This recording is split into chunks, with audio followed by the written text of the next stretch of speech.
महादेव की पावन नगरी काशी, जो कि किसी समय पर आनंद वन से प्रसिद्ध थी। आज भी शास्त्रों में काशी का नाम आनंद वन ही है। पता नहीं क्यों जब मैं आता हूं बनारस, वैसे तो करपात्री जी महाराज कहते कि बनारस नहीं बोलना चाहिए, या तो वाराणसी बोलो या फिर काशी बोलो।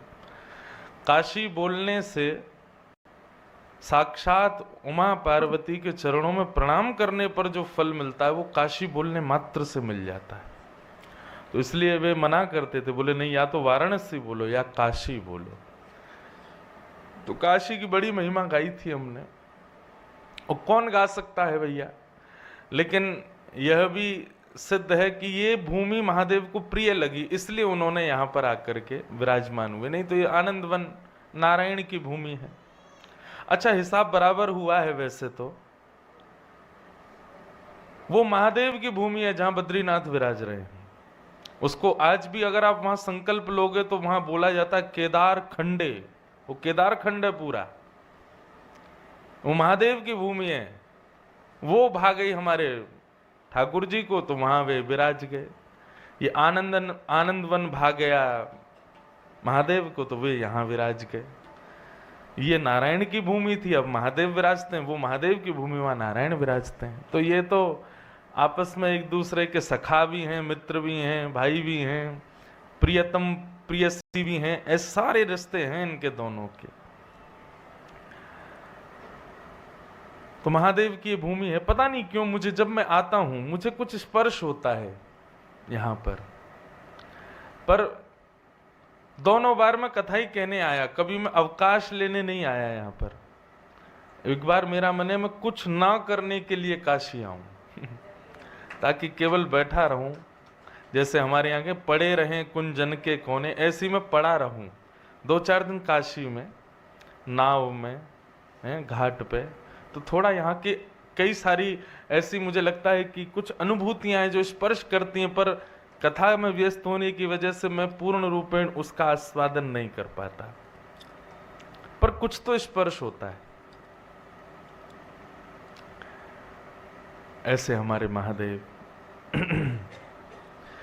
ऐसे महादेव के निज ठाकुर जी हमारे वृंदावन में श्री राधा वल्लभ लाल। जैसे आपके घर के ठाकुर जी हैं ना, कोई के घर में गोपाल जी, कोई के घर में त्रिभंग लली, मेरे श्रीनाथ जी, गिरधर लाल, ऐसे ही महादेव के निज ठाकुर जी, सेवा के ठाकुर जी हैं श्री राधा वल्लभ लाल,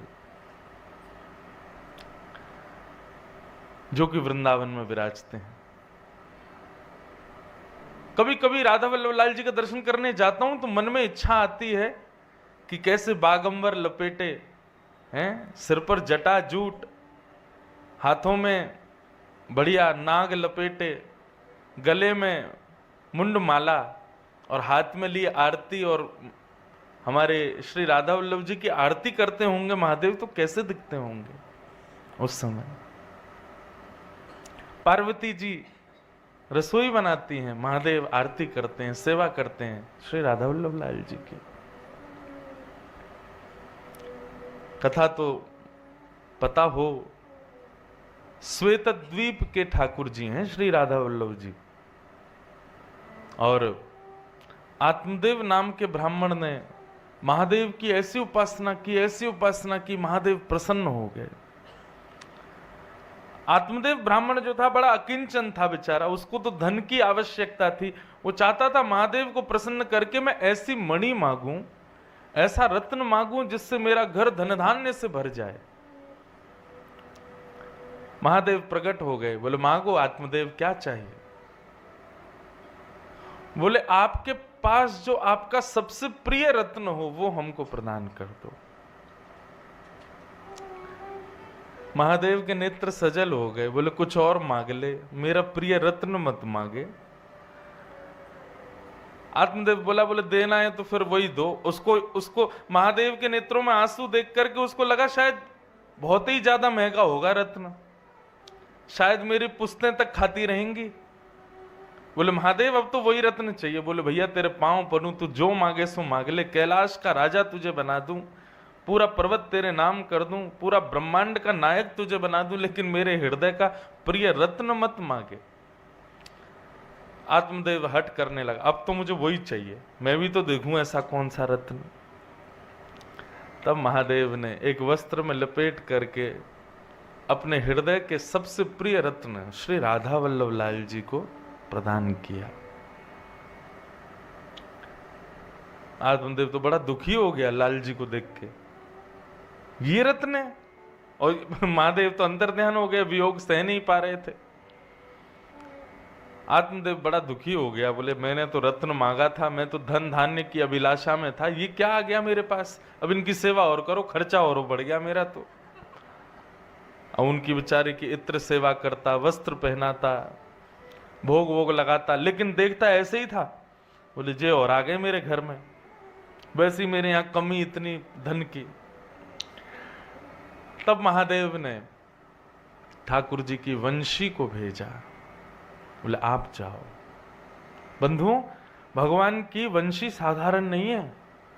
कुंज, निकुंज, निवृत्त निकुंज, 3 लीलाएं हैं भगवान की। लीला एक ही गाई जाएगी, पर निश्चित है कि यहां सुनने वाले अगर निकुंज तक उनका प्रवेश है तो उनको निकुंज की लीला दिखेगी। उनका प्रवेश केवल कुंज तक है तो उनको कुंज में ही दर्शन होंगे। और यदि उनकी भक्ति भावना, नाम जब गुरु निष्ठा खूब हो गई होगी तो निवृत्त निकुंज का दर्शन होगा। अब कुंज निकुंज निवृत्त निकुंज अंतर क्या है? अब देख, कथा में कोई भी गाऊं, कथा में कोई भी बोलूं, अगर आपका प्रवेश केवल कुंज तक है तो कुंज में ग्वाल बाल भी दिखेंगे, अष्ट सखियां भी दिखेंगी, नंद बाबा यशोदा भी दिखेंगे, वृषभानु कीर्ति मैया भी दिखेंगी, और फिर इन सबके संग श्यामा श्याम भी दिखेंगे। ये कुंज की लीला। लेकिन यदि भावना थोड़ी और सुदृढ़ होगी तो लीला वही गाई जा रही है, लेकिन किसी किसी को वो निकुंज में दिखेगी। निकुंज में कौन है? केवल अष्ट सखियां और ठाकुर जी और लाडली जी, बस।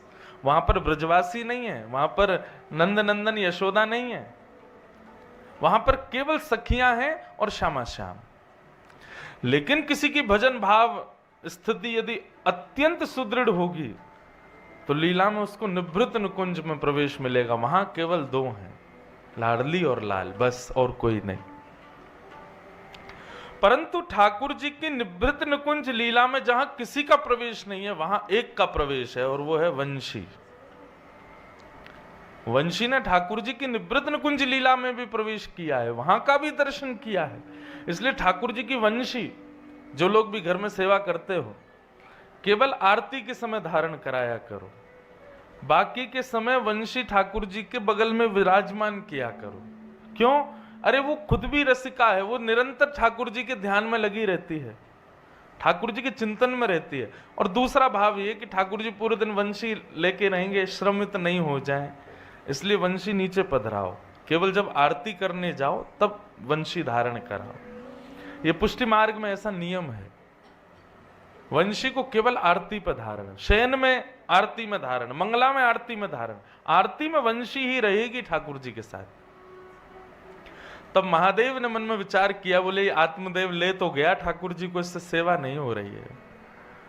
तब महादेव ने वंशी को भेजा, बोले आप जाओ। और वंशी ही श्री हितरवंश महाप्रभु के रूप में प्रकट हुए। विचरण करते करते आत्मदेव के पास आए, आत्मदेव से ठाकुर जी की याचना की। ठाकुर जी ने, किशोरी जी ने कृपा करके हरिवंश महाप्रभु को कह दिया कि आप इनकी दोनों पुत्रियों से ब्याह करो, और दोनों पुत्रियों से ब्याह करके दहेज में ठाकुर जी को लेके आए वृंदावन, राधा वल्लभ लाल। तो हमारे वृंदावन के श्री राधा वल्लभ लाल कौन है? ये आपके काशी विश्वनाथ प्रभु के निज ठाकुर, घर के ठाकुर जी हैं। तो कभी कभी आपको अगर मन किया करे तो महादेव के पास जाके श्री राधा वल्लभ लाल की जय बोल दिया करो, महादेव खुश हो जाते होंगे, प्रसन्न हो जाते होंगे। अरे हमारे ठाकुर जी के यहाँ से आए हो, हमको 2 दिन हो गए, अभी तक तो गए नहीं, हम आज जाना था, आज भी नहीं गए, अब कल जाएंगे। और मेरा निश्चित, मैं कभी महादेव के सामने ओम नमः शिवाय मैंने आज तक नहीं बोला। ऐसा नहीं कि मैं ओम नमः शिवाय नहीं बोलता, पर मुझे लगता है कि जिसके सामने जाओ उसके प्रिय का नाम उच्चारण करो। निश्चित मानना, महादेव के दर्शन में आप ओम नमः शिवाय बोलते जा रहे हो, लाखों लोग सब यही बोल रहे हैं। आप श्री राधा वल्लभ लाल जी का स्मरण करते हुए जाओ, श्री किशोरी जी का नाम उच्चारण करते हुए जाओ, शायद महादेव आपको सुन रहे हो। इतनी भीड़ में कोई अलग बोल रहा है हमारी श्री जी का नाम उच्चारण कर रहा है। बंधुओं, स्तुतियों में सर्वश्रेष्ठ स्तुति महादेव की शिव महिम्न स्तोत्र, उसको स्तुतियों का राजा बताया गया, पर वो महादेव भी राधा कृपा कटाक्ष गाते हैं। सोचो, हमारी श्री जी के लाल जी के सबसे बड़े उपासी तो आपके पास ही बैठे हैं। आप तो यहीं से वृंदावन से जुड़ जाओ, काशी विश्वनाथ प्रभु को ही नित्य रिझाने जाओ। अगर कोई पास ही रहता है मंदिर के और वो सुन रहा हो, नित्य जाओ और महादेव के सामने ना तो शिव महिम्न स्तोत्र गाओ, ना कोई ये पाठ वाठ कुछ मत सुनाओ, पद रसिक जनों के याद कर लो, मंदिर परिसर में कहीं बैठ के पद सुनाओ, हमारी श्यामा शाम की लीला के पद सुनाओ, महादेव को प्रसन्न हो जाएंगे। तो सबसे बड़े रसिक अग्रगण्य तो आपके पास विराज रहे हैं महादेव।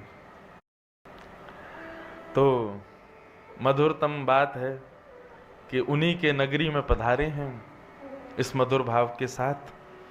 आज मन में विचार कर रहा था, आज क्या सुनाएं आप सबको। लीलाएं तो बहुत हैं बंधु, दान लीला, मान लीला, प्रथम मिलन लीला, नौका विहार लीला, गौचारण, गौ दोहन लीला। एक अभी नागपुर में हमारी कथा होती राधा रसामृत, वहां हम अपनी पिटारा खोलते हैं सारे। वहां हमारा जो वो है, क्या कहते हैं उसको, संदूक लीलाओं का, वो वहीं खुलता है। लेकिन आज हम सोच रहे हैं कुछ खोलें यहाँ पे। क्या खोलें? तो कल एकादशी है, एकादशी कल नाम उसका जो भी ऊपर हमारे ब्रज के भाव से कल दान एकादशी है, दान लीला ठाकुर जी की। अभी पितृपक्ष का समय चल रहा है।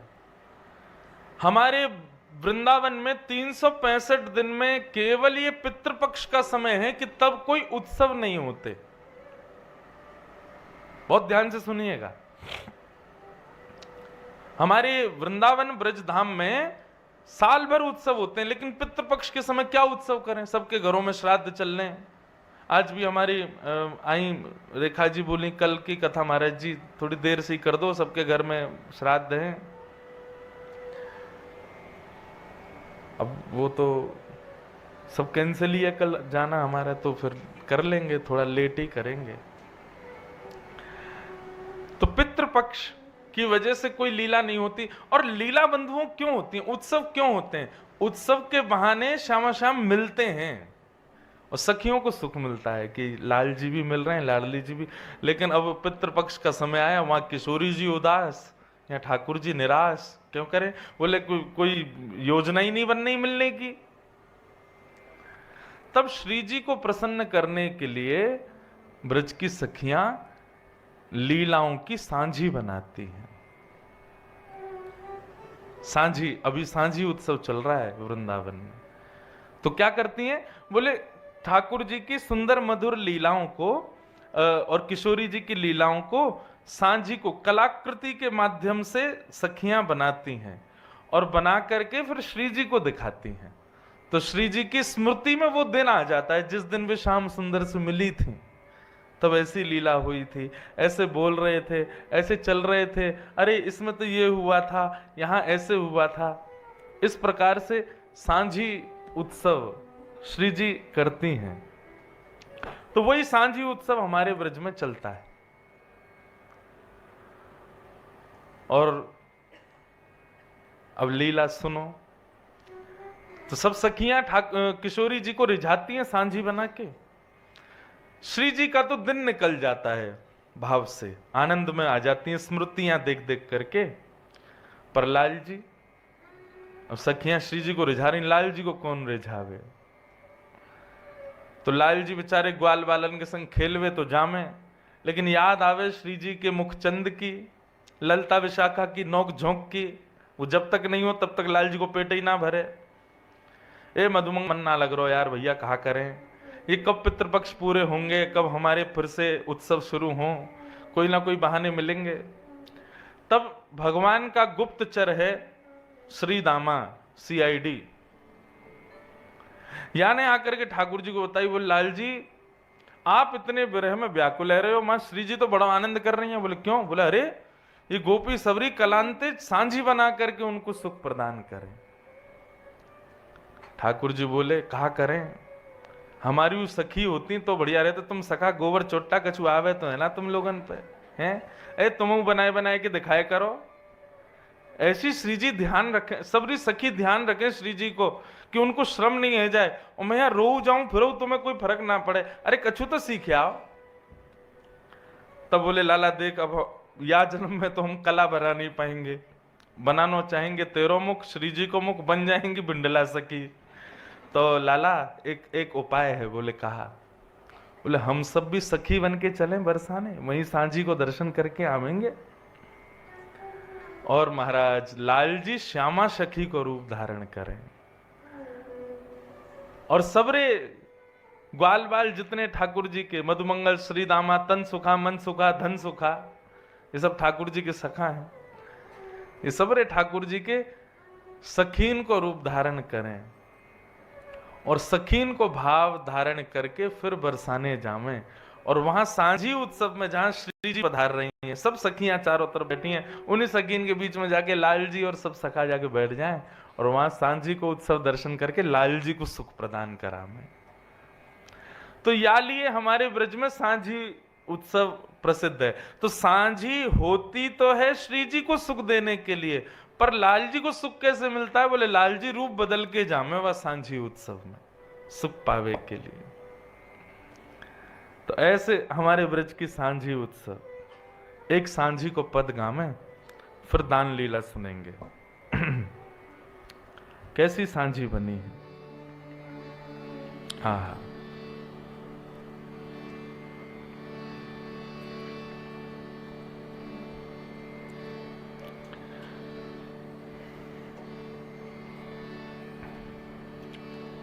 राधा प्यारी कहो सखियन सो, सांझी धरो री माय।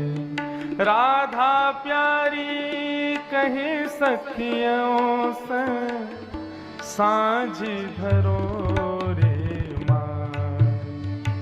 राधा प्यारी कहो सखियन सो, सांझी धरो रे। हे राधा प्यारी कहो सखियन सो, सांझी धरो रे माय। राधा प्यारी कहो सखियन सो, सांझी धरो प्यार। हाँ बहुत अहिरन की मिल, कहीं जहाँ फूल अथाई। बिटिया बहुत अहिरन की मिल, कहीं जहाँ फूल अथाई। हे राधा प्यारी कहो सखियन सो, सांझी धरो री माय। राधा प्यारी कहो सखियन सो, सांझी धरो। अब ये सांझी की बात जैसे ही ठाकुर जी को पता चली तो कहा भयो, यह बात जानी मन मोहन कहो, सबन सखा सुबझाई। यह बात जानी मन मोहन कहो, सब सखान सुबझाई। भैया बछड़ा देखे रहियो, भैया बछड़ा देखे रहियो। मैया छा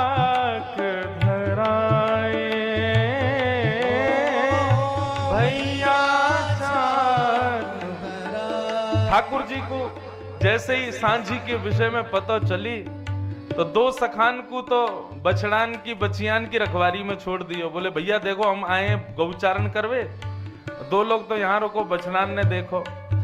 और छाक यशोदा मैया ने धरी है बन के भोजन के लिए। अब देखो ये ब्रज की लीला है और ब्रज के भाव से है रही है। तो मैंने कल भी आपसे निवेदन किया, आज गोपी बन के आई हूं, काशी वारे बन के मत आई हूं, नहीं तो एक शब्द पल्ले नहीं पड़ेगा। ये हमारे आज ब्रज के भाव से ही सुनो और ब्रज भाषा में ही सुनो।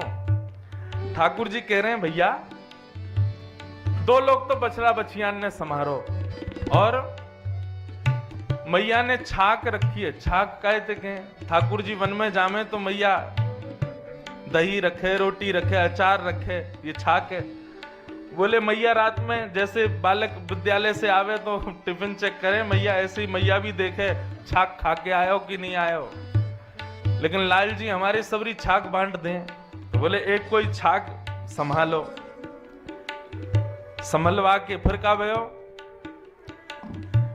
ऐसे कहीं चले श्याम सुंदर, ऐसे कहीं चले श्याम सुंदर, हाँ ऐसे कहीं चले श्याम सुंदर, ऐसे कहीं चले श्याम सुंदर, ऐसे कहे चले श्याम सुंदर, ऐसे कहे चले श्याम कहाँ? सुंदर, जहां पहुंच सब आई हो,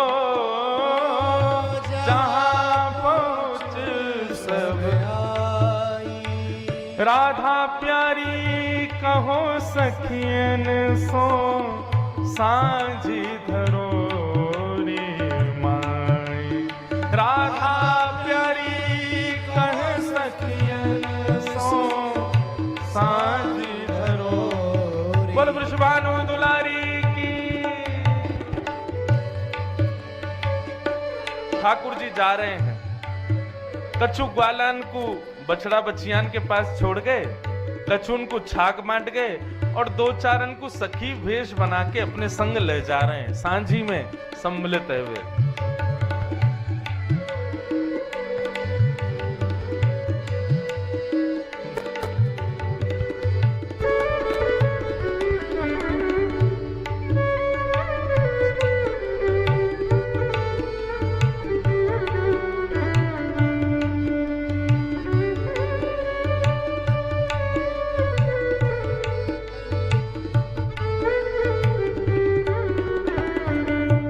अब ठाकुर जी जा रहे हैं, कैसे जा रहे हैं? ओ सखी रूप में मिले लाढ़ीले, फूल लिए हर खाए। सखी रूप में मिले लाढ़ीले, फूल लिए हर खाए। यदि कोई अभी नाथ द्वार में होगा, नाथ द्वार में कल ठाकुर जी श्यामा सखी को रूप धारण करेंगे। श्री जी बाबा श्रीनाथ जी कोई का है वो भैया, काय को बार बार इधर उधर हैं?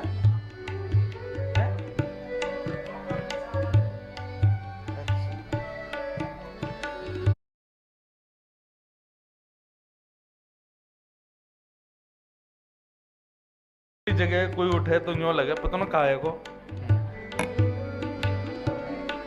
आज लाल जी शाम को भी जा रहे हैं ना कहीं, तो गई हैं दो चार सखा गए सखी बनवे। जय हो। यहां लाल जी भी देखो सखी बन रहे हैं। आहा, मैंने चित्रमयी दर्शन किया है श्रीनाथ जी का सखी रूप में, श्यामा सखी के रूप में, पर अपने लाल जी को मैंने सखी बनाया है। और भैया इतने प्यारे लगे, इतने प्यारे लगे, कहा बताऊं। सिर पर चुनरी डाल के नीचे बिल्कुल बढ़िया ठाकुर जी कहा पहने बाते घाघरा, हाँ अब पहना तो दे, ये ना पता है कहा। घाघरा पहन के और महाराज यूं हाथ है यहाँ पे एक छोटी सी मटुकिया दे दें, ठाकुर जी को ऐसा लगे कोई मटुकिया भरवे जा रहा हो, एक मटकी यहाँ एक मटकी ऊपर, तो यही लगे कि कोई जल भरवे जा रही है सखी। और लाल जी बड़े प्यारे लगे।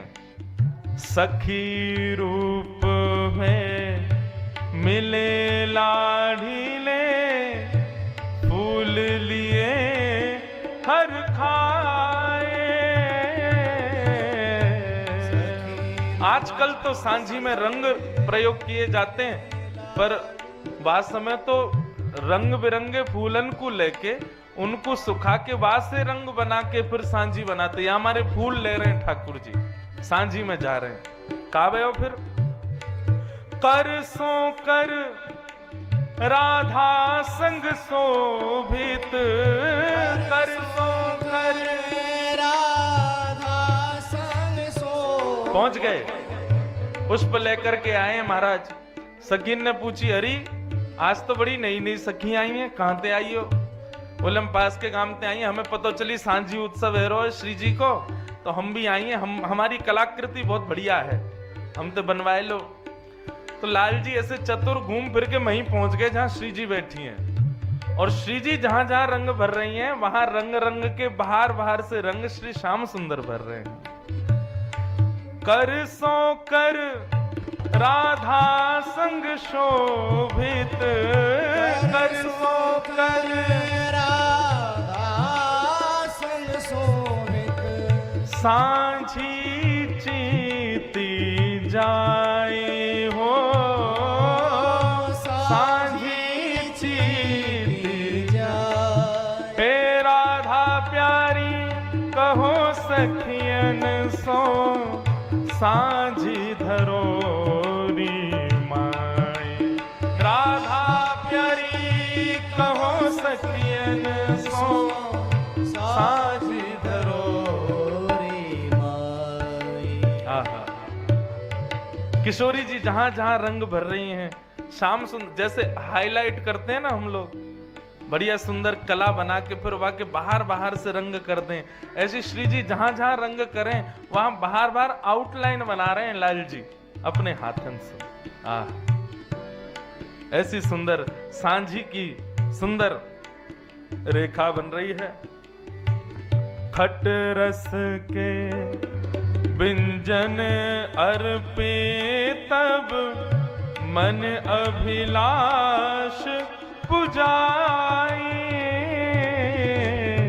खट रस के व्यंजन अर्पे तब, मन अभिलाष। सुंदर सुंदर रंगन से ऐसी भाव, सूरदास जी का पद है। सूरदास जी कह रहे हैं अब लीला की कलाकृति बन रही है। श्री जी सोच रही हैं कोई लीला, सखियां सोच रही हैं कोई और लीला। अब कोई एक साथ चित्र बनाने बैठे या रंगोली बनाने बैठे, पहले ही बता देगा ना भाई पुष्प बनाने, कहाँ बनाना, कहाँ नहीं। यहाँ पे बात ये है, सूरदास जी कह रहे हैं कि ना तो श्री जी ने बताया हो कि हम का बना रहे हैं, ना श्याम सुंदर बता रहे हैं कहाँ बना रहे हैं, बस सब दोनों बना रहे हैं। और जैसी कलाकृति बन रही है तो दोनों उनके मन में एक ही भाव है, एक ही भाव प्रकट है रहे हो। श्री जी जो कला बना रही है वाकई पूर्ति श्याम सुंदर बना रहे हैं अपने हाथन से। दोनों की भाव एक ही है।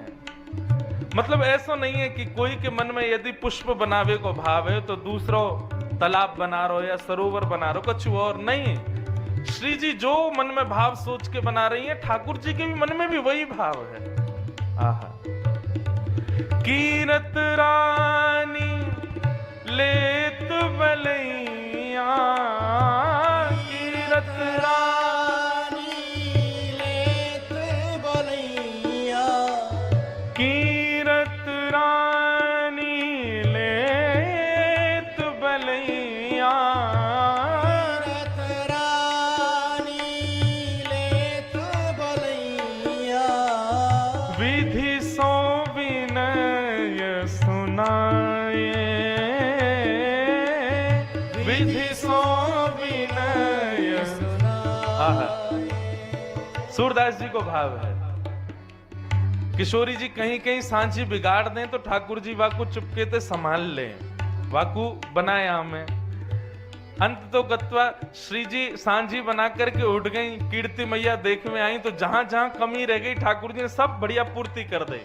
जैसी कीर्ति मैया आई, कीर्ति मैया आकर के सांझी देख करके अति प्रसन्न रह गई, बलैया लेने लगी। एक बार तो सांझी की लई, फिर किशोरी जी की लई और विधाता से बोली, अरे विधाता बड़े भाग्य हमारे जो ऐसी गुणवान लाली तैने हमको देख कैसी सुंदर सांझी बनाई। ठाकुर जी मंद मुस्कुरा रहे हैं, पीछे खड़े खड़े श्यामा सखी कहा बनाई तो हमने, लेकिन श्रेय कौन को मिल रहा है? श्री जी को मिल रहा है। कीरत रानी लेत बलैया, कीरत रानी लेत बलैया, विधि सो विनय सुनाए हो, विधि सो विनय सुनाए।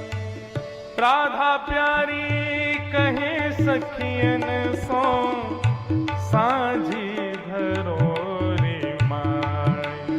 राधा प्यारी कहे सखियन सो, सांझी धरोरी माई। सूरदास अब चल यह जोरी, सूरदास अभी चल यह जो। कैसी जोरी? एक तरफ श्याम सुंदर बैठे हैं, दूसरी तरफ श्री जी बैठी हैं, दोनों अपने हाथन से सांझी बना रहे हैं। और आश्चर्य की बात कि अपरिचित हैवे के बाद भी, बिना खुलासा किए के बाद भी दोनों की सांझी वैसी बन रही है जैसे हृदय में दोनों ने विचार किए हो है। आज भी हमारे ब्रज में सांझी जब बनती है तो उसमें लीलाएं दिखाई जाती हैं। ठाकुर जी की ये माखन चोरी लीला, वन विहार लीला, मान लीला, दान लीला, आदि आदि लीलाएं, राधाष्टमी की लीला, कृष्ण जन्माष्टमी की लीला। परंतु एक दिन की सांझी में दिखाया जाता है कि सांझी में श्याम सुंदर और किशोरी जी भी सांझी बना रहे हैं। वे दोनों भी सांझी बना रहे हैं, वह सांझी को सूरदास जी बना रहे हैं कि सांझी को श्यामा श्याम बना रहे हैं और वाह दृश्य की सांझी सूरदास बना रहे हैं, रसिक जन बना रहे हैं। कैसे? सूरदास अब चल यह जोड़ी, सूरदास अब चल यह जोड़ी, मुख निरखत न अघाए। सूरदास अब चल यह जोड़ी, मुख निरखत न अघाए।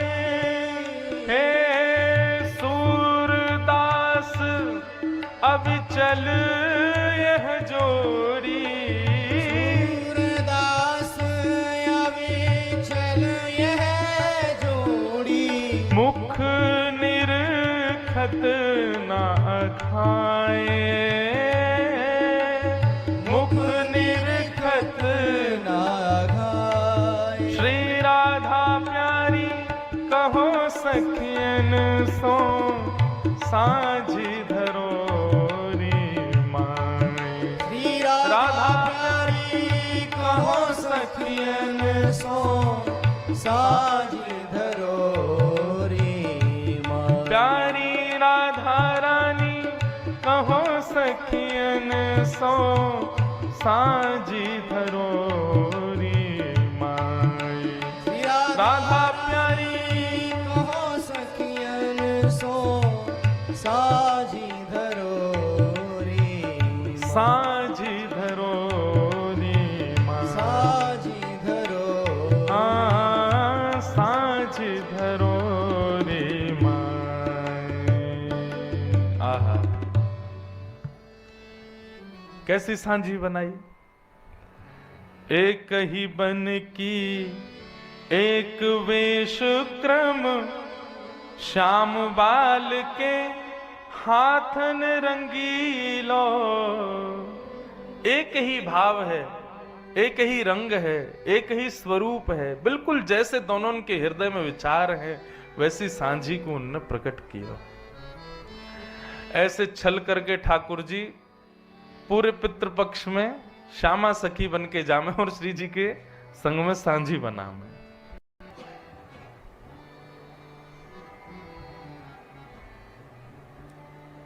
यह है सांझी उत्सव हमारे वृंदावन को।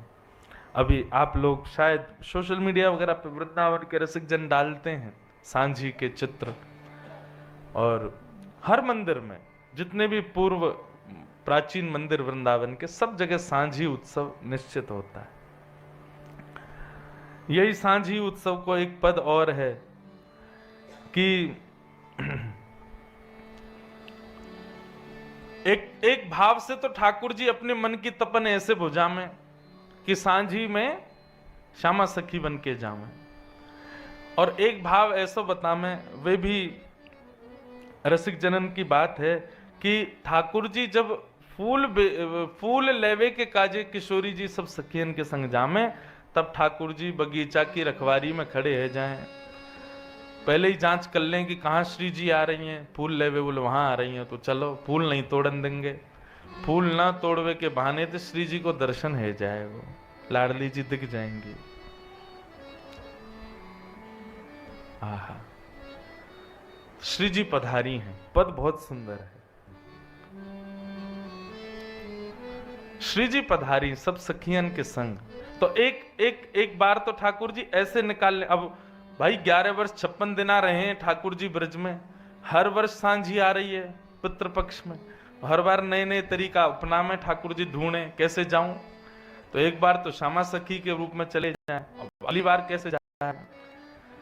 श्री जी आई हैं सब सखियन के संग, और लाल जी वहां अपने सखान के संग रोकवे के काजे खड़े।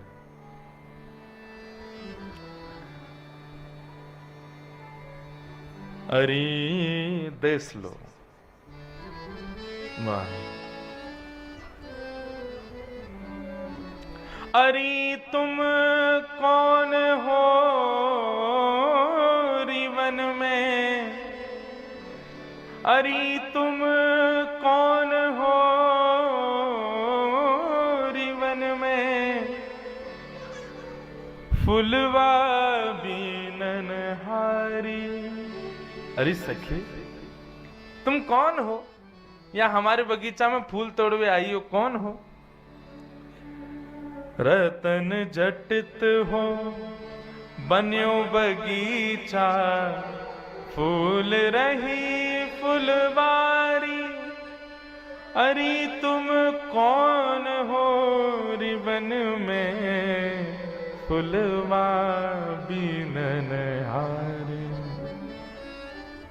कृष्ण चंद बनवारी आए, मुख क्यों ना बोलत सुकुमारी। तुम तो नंद महर के ढोंटा, हम वृषभानु दुलारी। अरे तुम कौन हो रिवन में, फुलवा बीनन हारी। कृष्ण चंद बनवारी आए, मुख क्यों ना बोलत सुकुमारी। तुम तो नंद महर के ढोंटा, हम वृषभानु दुलारी। जय परिचय हमारो। यावन में हम सदा बसत हैं, हमारी करत रखवारी। बिन बूझे बीनत फुलवा, जोवन मत मतवारी। ठाकुर जी किशोरी जी को रोकवे के काजे आए कि पुष्प तोड़वे में ये जो श्रम इनको हम करवावेंगे, इतनी देर हमको श्री जी के दर्शन है जाएंगे। तो ऐसे हमारे सांझी के उत्सव ब्रज में चले, और वह सांझी में ठाकुर जी लाडली जी को दर्शन करें।